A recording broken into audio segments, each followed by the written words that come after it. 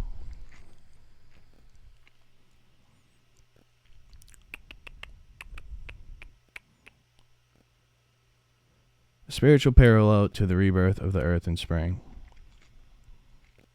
No, was this the Roman Catholic Church at the time?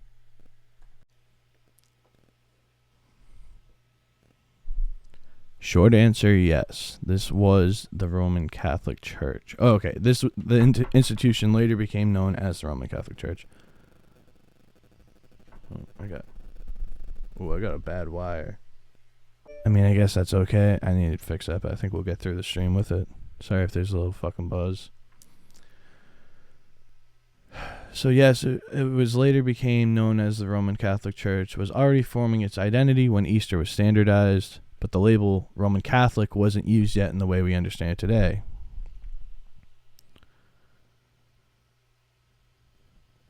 Council of Nicaea in 325 AD, called by Emperor Constantine, was a pivotal moment in early Christianity, becoming centralized and standardized. So this is when they did Constantine converted himself at the end. Wasn't baptized, or was he baptized at the end? Or finally converted? Church at the time was simply called the Christian Church or Catholic Church. Catholicos, Greek for universal. Huh. This was pre-schism.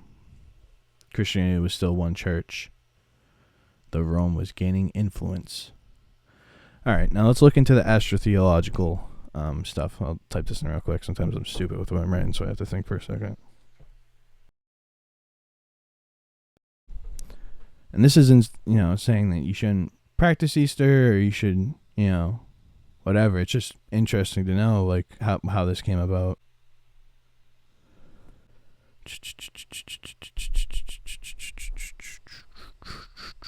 Astrotheology is the study of how astronomical phenomena, like the movement of the sun, stars, and planets, are encoded into religious stories and myths, rituals, and calendars. At its core, astrotheology sees the sun as the savior, the zodiac as the backdrop of its journey, and many religious festivals as coded astronomical events.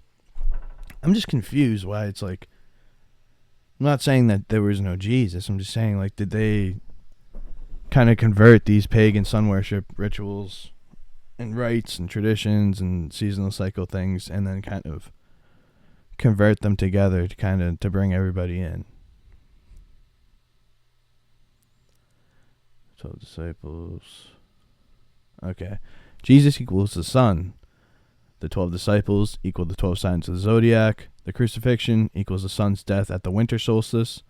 The resurrection, the sun rising again after 3 days of apparent stillness. Christmas, December 25th, the birth of the sun. Saturnalia? I wonder if it talks about that. December 21st is the winter solstice, the shortest day of the year in the northern hemisphere. The sun appears to die its light at its weakest. For 3 days from December 22nd to December 24th, the sun's position on the horizon doesn't appear to move. Astronomically, it stalls for its lowest point. On December 25th, the sun begins its climb back upward, bringing longer days and more light, resurrecting, rebirth. In this view, the sun is born. I'm losing my fucking vision. In this view, the sun is born on December 25th, hence the celebration of Jesus' birth. The concept is mirrored in older traditions. Mithras, Persian solar deity, born December 25th. Horus, Egyptian sun child, born at winter solstice. Sol Invictus, the unconquered sun, celebrated on December 25th in Roman tradition. This was officially established in 274 AD by Emperor Aurelian, and many argue Christianity overlapped or absorbed it. Now let's get into Easter. Easter, the death and resurrection of the sun. This interpretation ties to the spring equinox and the zodiacal backdrop. Crucifixion on the Southern Cross. Between December 22nd and December 25th, the sun aligns with the constellation Crux, also called the Southern Cross. The idea is that the sun dies on the cross, the crux, during this period. Hence the symbolic sun dies on the cross for 3 days. By Easter, the spring equinox, the sun has visibly risen in the sky, overcoming the darkness of winter, resurrected. Days become longer than nights. Again, the light triumphs over the darkness. And so this is like the ascension, I guess. And that is, right? It's like the resurrection and the ascension of Jesus. That's what we're celebrating. Very interesting when they pick it. So, I guess I have a few minutes here.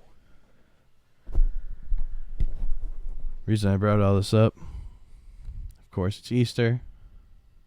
Also, everybody here, Putin. Russia's Putin declares Easter ceasefire and Ukraine conflict, which is nice. Russian President Vladimir Putin has announced an Easter truce in the conflict in Ukraine, according to the Kremlin. He's a Christian. Come on.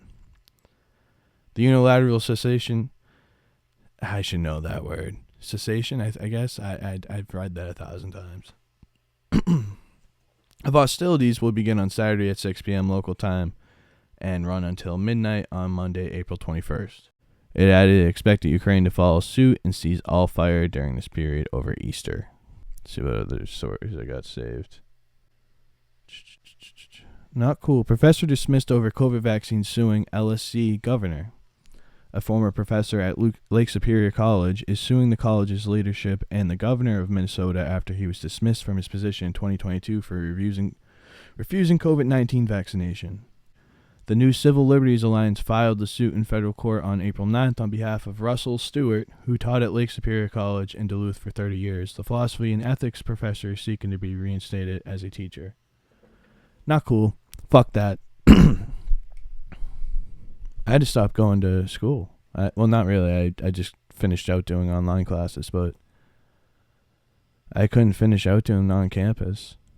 Everybody had to switch to online for a semester, 2 or 3 semesters. I can't fucking remember.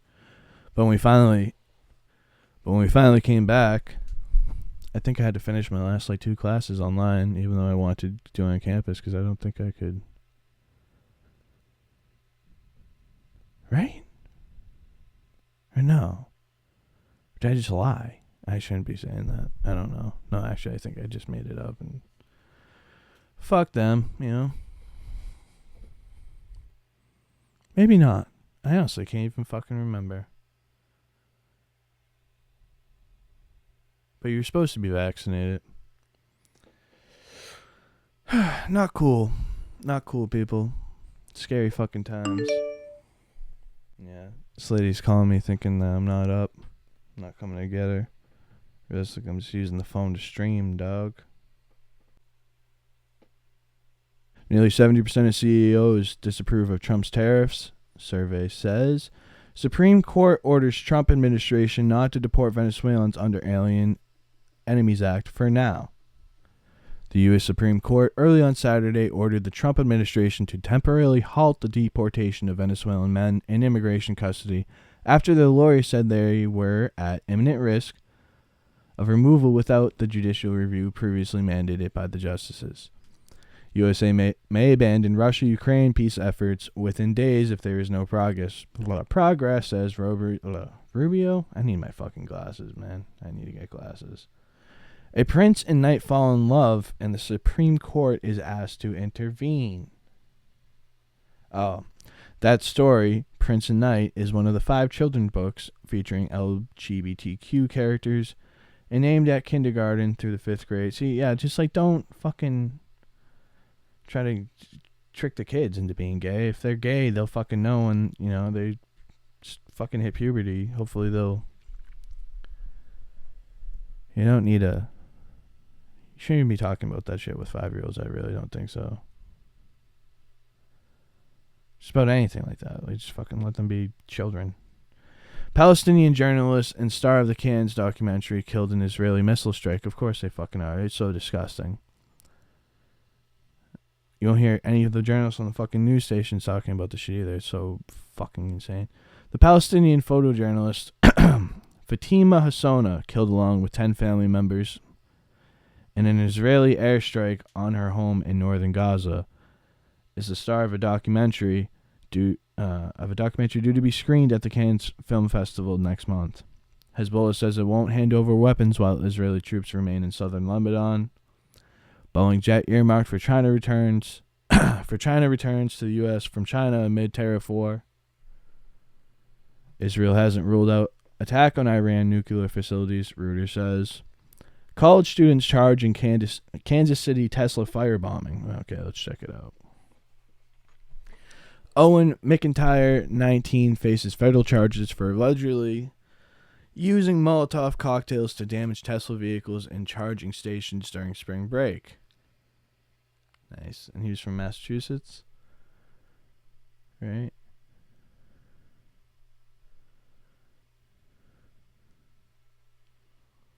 I believe so. Again, Russia, Putin's declare Easter ceasefire. Small plane crash in Illinois kills all 4 on board. Of course.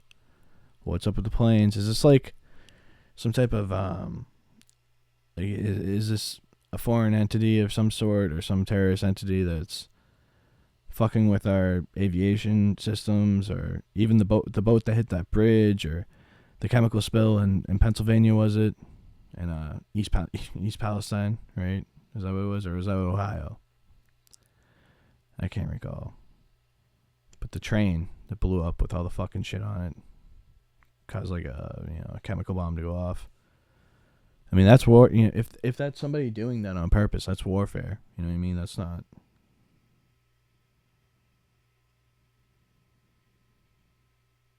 It's not good. You know, is it China, or is, you know, that it's like the GRU unit from Russia? It's like the special forces unit that goes in and causes chaos. There's the Havana Syndrome video that is very interesting. Of that chef, it's a Russian chef, gets pulled over with all this weird audio equipment and money, and I think a gun or something. And he's talking into his glasses, and they caught him in the on the police camera in the in the cruiser. He drops his glasses down. We'll pull that up one day. But I think I gotta head out, guys. I'm sorry, it's a short stream today, but I think I gotta get going. Yemen's Houthi rebels report U.S. strikes in the capital and coastal city. As Tim Dillon was saying, they're fun. They're like a bunch of pirates. It's like cool. They're not scary. Come on, show me. I want to see the picture. Come on. It looks like they're having fun. But anyways, I hope you guys enjoyed that little breakdown of our pagan roots in the church. And again, I think it wasn't the Catholic Church at the time, but it was the precursor of what the Catholic Church was, and I guess maybe the Eastern Orthodox Church before it, pre-schism. When you had Emperor Constantine kind of fucking trying to bring everybody in under one umbrella, which maybe was a smart move, but just know what you're celebrating, know what you believe in, know what you're practicing, know that the name the bunny, the eggs, even the date, all probably have nothing to do with our boy JC. But the story still fits, and, you know, if the shoe fits, let it be, I guess. But until next time, guys, keep it real, stay safe, happy Easter.